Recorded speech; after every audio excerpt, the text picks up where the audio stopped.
விக்ரமாதித்தன் ஒரு காளி உபாசகன். அன்னை காளியிடம் 8 வேதாளங்கள் உள்ளன. ஒருவன் காளி உபாசனை செய்யத் தொடங்கியவுடன் இந்த 8 வேதாளங்களையோ அல்லது ஒரு வேதாளத்தையோ அந்த சாதகனிடம் அனுப்பி அவனுடைய நுண்ணறிவை சோதித்து அவன் தன்னுடைய பரிபூரண அருட்கடாட்சத்திற்கு அருகதையானவனா என்பதை உறுதி செய்வாள்.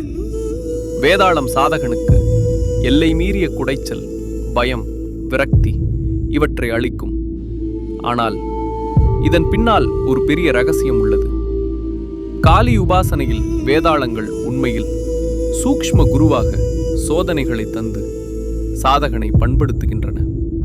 விக்ரமாதித்தன் கதை என்பது அவன் காளி உபாசனையில் ஒரு நுண்ணறிவுடைய பேரரசனாக மாற்றப்படுவதற்காக வேதாளம் அவனை எவ்வாறு செம்மைப்படுத்தியது என்பதை கூறும். சுருக்கமாகச் சொன்னால், வேதாளம் விக்ரமாதித்தனுக்கு ஒரு ஆசிரியர், ஒரு பாதுகாவலன், மேலும் அவனது நிழல். அவன் ஒரு சாதாரண மன்னனிலிருந்து மகா புருஷன் ஆக மாறுவதற்கான காரணம் வேதாளம் அவனுக்கு வெறும் கதைகளை மட்டும் சொல்லவில்லை. ஒவ்வொரு கதையின் மூலமும் அவனுக்கு பல வழிகளில் உதவியது. மேலோட்டமாக பார்த்தால் அது ஒரு சோதனை போல தெரியும்.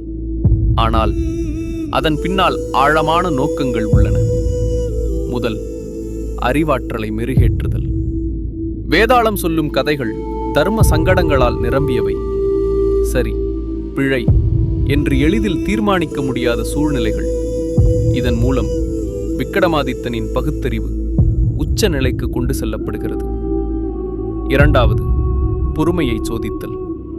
ஒவ்வொரு முறை பதில் சொன்னவுடனும் வேதாளம் தப்பித்துவிடும்.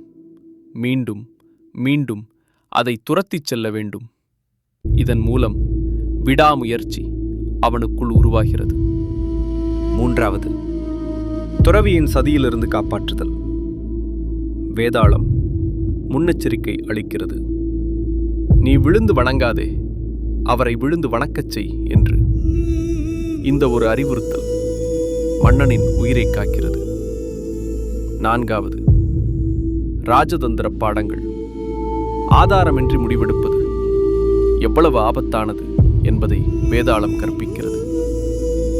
ஐந்தாவது, அகந்தையை அடக்குதல். ஒரு பெரிய மன்னனாக இருந்தாலும் அவன் எப்போதும் விழிப்புணர்வுடன் இருக்க வேண்டும். இல்லையெனில் அவன் வீழ்ச்சி நிச்சயம். இதுவே வேதாளத்தின் மறைமுக போதனை. ஆக விக்ரமாதித்தன் வேதாள கதைகள் ஒரு கதைகள் தொடர் மட்டுமல்ல, ஒவ்வொரு காளி உபாசகனையும் தேவி எவ்வாறு உயர்ந்த நிலைக்கு எடுத்துச் செல்கிறாள் என்பதற்கான ஒரு ஆன்மீக பயிற்சி முறையே ஆகும்.